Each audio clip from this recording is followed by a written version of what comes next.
So with the Tokyo Ghoul re-anime just around the corner, next week sometime, I believe the first episode airs. I think it's the 3rd of April, if you will. I thought I would go through and explain some of the biggest missteps, the biggest mishaps that a lot of people are very confused about, because I'm looking at anime-only watchers, right? I'm seeing their comments, and they are so confused by the Tokyo Ghoul re-anime, which shouldn't be a thing, obviously, in the first place. If you're confused, it's not your fault. Just know that. If you're an anime watcher and you don't know what the fuck's going on in Tokyo Ghoul re, it is not your fault. It is the anime production's fault. Studio Pierrot. They chose to go a completely different direction with the idea of Tokyo Ghoul Season 2, which ended up being Route A, and if you like that, that's perfectly fine. But do know that that did not follow the source material. That did not have anything to do with the manga, if you will. The biggest thing I can take from this, right? The biggest thing I can say to you guys is that yes, it had some things in the manga, but they were not true to the manga. Doesn't matter if it's an alternate reality or anything like that, because right now you don't understand what's going on, and that's proof that it's not canon. I understand Ishida's story is pretty difficult. It really is. It's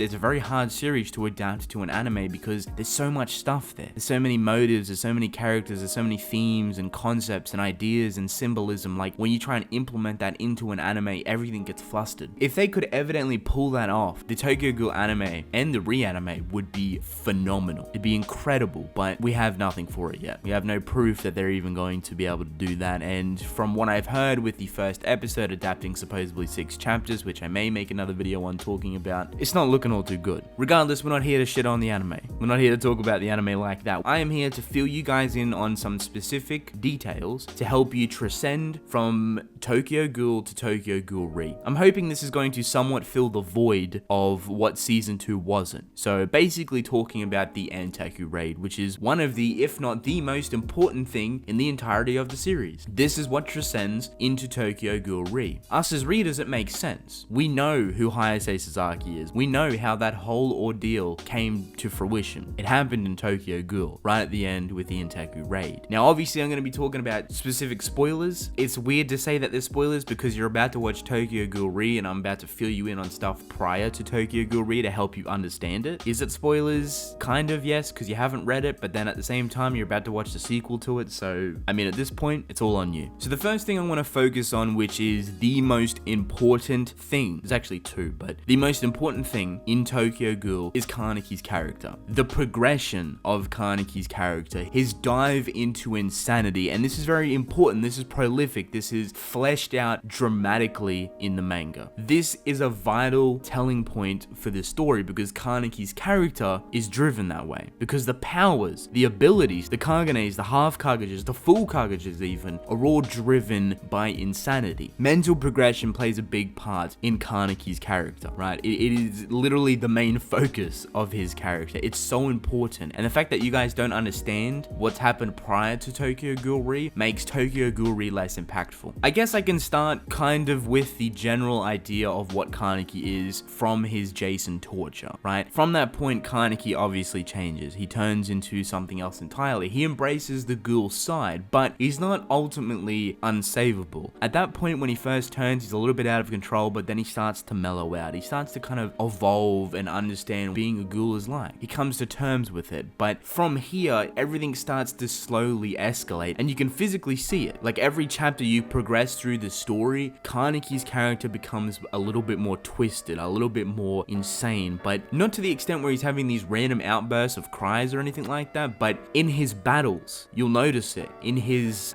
conversations, in his everyday lifestyle, if you will notice that he is not necessarily the same person that he used to be. He's evolved, he is changing, he is going through an evolution. Now, the final arc, the Antaku raid, is kind of where everything kicks off into high gear, and it's the most important arc for this specific reason. This is the pinnacle of Kaneki's insanity and his mental switch, right? Very important, mental switch. First and foremost, the Antaku raid arc is literally what it sounds like. It's a raid on the Antaku coffee shop, but everyone comes out to play. Old Man Yoshimura comes out to play, which is Kuzan, and Eto Yoshimura comes out to play, who is the obviously big fuck off one-eyed owl, if you will. In that situation itself, there is a lot of characters in that fight that are very important to Tokyo Ghoul re, which I'm not going to go into detail with, so my goal here is to hopefully get you guys to go read it yourself, even though it defeats the purpose of anime only watchers. If I can at least inform you of with Kaneki and how it works with Tokyo Ghoul Re, and you can understand from there, that's good. If you're interested to go read the story because you want to know the full detail of that final fight and everything that's going on, even better. I'm not going into detail with other stuff, but do know that there is a lot of other prolific characters that come into account regarding that final arc. There's a lot of evolution of characters. A really important one,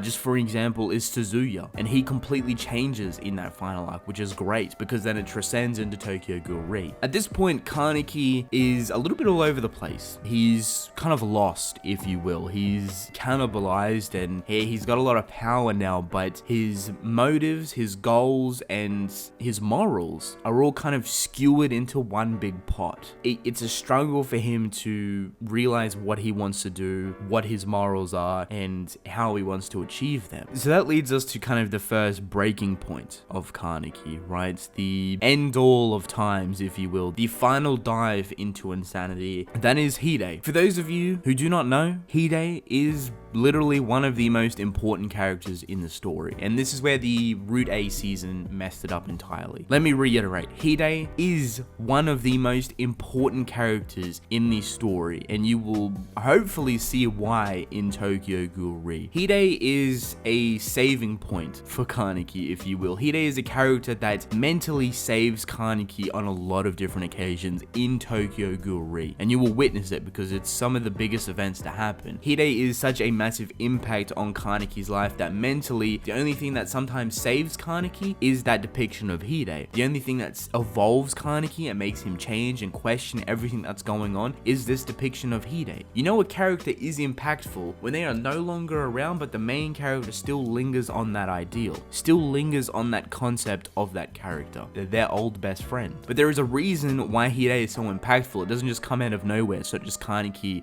remembering the past or anything like that. No, there is guilt behind Kaneki's ideals and the concept of Hide in his own head. In the final arc of Tokyo Ghoul, a massive thing happens. Kaneki at this point has kind of lost all self-control. He's fighting different people and he's managed to pull off a half Kageja, which, mind you, a half Kageja state is very powerful, but it's very uncontrollable, right? A full Kageja is something that the character can basically control. You know, they're in free will, they know what's going on, but a half Kageja is the precursor for it, meaning they've cannibalized and they can't control it, and they're basically going insane. Kaneki is in this form, right? But he ultimately comes face to face with Hide, and Hide grounds him, if only for a couple of seconds or a couple of minutes. Hide brings him back to reality for a little bit of time, and that in itself, the interaction between Hide and Kaneki at that point is so goddamn important, because I don't think there's anyone in the story that could bring a half Kageja ghoul back to reality. At that point, Kaneki was so lost. He was in his own head. He was so driven to the walls, insanity, everything was just skewered. It's like Van Gogh's painting. Like everything was just blurred into one thing and he was losing himself. But Hide, the importance of him, his best friend, grounded him, if only for a couple of minutes, to talk to him. At this point, Hide kind of reveals everything. He knew that Kaneki was a ghoul since the beginning, with the first encounter and the injuries that Hide has sustained and everything along those lines. This kind of awakens Kaneki a little. He was shocked, because obviously this whole time he was avoiding Hide, he was hiding it away from him. And then comes the big fateful moment where Hide says that Kaneki can actually eat him to help regain, hopefully, a portion of his senses and to bring up his energy, if you will, his hunger. Because another factor that was also kind of making Kaneki go out of control is that he was fucking starving. Yeah, he was a half Kageja, he was driven by instincts, he wanted to eat, but he was starving at that time, and everything just kind of multiplied by 10. Everything just blew out of proportion. Hide knew this. Hide seen Kaneki suffering and offered himself as a meal. And as much as Kaneki didn't want to do it, as much as Kaneki thought he could restrain himself from just taking a small bite, ended up at that point killing Hide. From that point, we don't know what happens to Hide. I know I just said it kills him, but it's very ominous about it. There's no real recollection in saying that Kaneki just ripped Hide into two different pieces. No, it's very ominous. It should have left it open for a reason, and I guarantee you'll most likely see the reason why in Tokyo Ghoul Re if they ever get that far. If they even go down that route with the way that they shaped up Route A, because they just killed off Hide on Route A like he was nothing, but he was such an important character, right? And trust me when I say this, Hide is not done. He is not well and truly gone. You should most likely see a lot of him in the Tokyo Ghoul Re anime. Maybe not season 1, but season 2 if they evidently do it. Trust me, he's very important. He really is. From this point, Kaneki eating his best friend, everything's everything's gone. Everything's out the window. Kaneki's lost control. He just realized what he'd done, and he's unsavable at this point. His mind has basically broke. He's lost control, and there's nothing that's going to bring him back. The only character that could have potentially brought him back was Hide, but he is gone. He is out of the picture at this point. So Kaneki is lost, right? I always thought that, you know, if Arima wasn't in this position, if there was no character here to help Kaneki, that Kaneki would have been lost to the winds. Kaneki would have been thrown into the depths of insanity and would have never returned. But Arima comes into the picture to go toe-to-toe with Kaneki with one of the most craziest fights. It's actually kind of not really a fight, but it's really cool to see anyway. Just Arima and Kaneki going face-to-face with one another. What's great about this, right, is because Kaneki's so out of control, the only way that Arima can put Kaneki out of his misery, to take Kaneki out of this torturous thing he is living right now, is to completely wipe his memory. And Arima specifically does this by stabbing Kaneki through the eye and through the head, basically taking the chance and obliterating everything that Kaneki once knew. And that ends Tokyo Ghoul. Now, the Arima situation is very interesting. Now, I will not go into detail, but I will say that Arima has an ulterior motive. There is a reason why Arima approached Kaneki the way he did. There's a reason why Arima didn't just obliterate Kaneki off the face of the earth, but chose to save him, to help him out of this torturous state that Kaneki was stuck in, which leads us to Tokyo Ghoul Re. And they should evidently play on it for the most part. They should hopefully focus on Arima's ulterior motive and the whole Hayase Sasaki situation, on why Kaneki at this point is now Hayase Sasaki. I'm hoping they explain it that way, because I'll say this much, right? The Kaneki you once knew is still there. He hasn't gone away. If anything, Hayase Sasaki has just been built on top as a facade. Hayase Sasaki doesn't remember what he used to be. But sooner or later, that all comes running back, and the memories of Kaneki's past start to flood Hayase Sasaki, and starts to crack that facade that has been built on top of it. And the one biggest thing that drove Kaneki to insanity, quote unquote eating his best friend, Hide, also comes flooding back. And the Hayase Sasaki facade finally breaks. And then we are welcomed to the rebirth of a character. So that's basically it. There's not a lot of detail here for the whole event or the whole nature of the ending of Tokyo Ghoul, but I wanted to focus specifically on Kaneki. I wanted to kind of fill you guys in a little bit more just before the Tokyo Ghoul reanime, kind of help you understand. And I hope it does for the most part. It's not fully in detail. Obviously, I'm not telling the whole story because I don't want to spoil the whole ending. I don't want to spoil the ins and outs of that ending, but I just want to specifically focus on Kaneki and Hide and how important that situation was, which was completely glossed over. It wasn't even mentioned, and kind of what helps you build and shape Tokyo Ghoul Re. The Tokyo Ghoul Re anime, I believe, launches next week. You best believe I will be doing a review of the first episode, but let me know if you guys are excited for the re-anime. I'm a little bit nervous at the moment just seeing the bits of information, but obviously time will tell when I watch the first episode. But with that being said, I'm actually going to end the video off here. I hope you guys enjoyed. Don't forget to subscribe. I greatly appreciate it. Let me know your thoughts in the comment section below, and I'll catch you guys in the next video.